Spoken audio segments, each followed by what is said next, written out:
So dito nga guys, pag open ko nga ng ML ko, ito nga ang mga nangyari. Binigay na pala ni Monton sa akin yung badge ko na top 1 Wallace. Kaya ito nga ang nangyari guys. So ito nga, tingnan nyo na lang.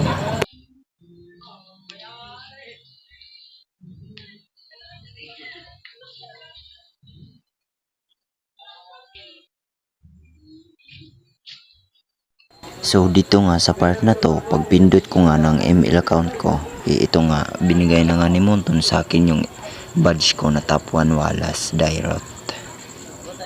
So sa part na to guys, sobrang saya ko nga dahil top 1 na ako. So yun na guys. So sa mga hindi pala nakakilala sa akin, ako nga pala si Prince Dairot. Isang small content creator na hindi pa kilala sa pagiging Dairot user. Pero isa lang hiling ko guys, sana suportahan niyo ako at sana maging sikat ako balang araw.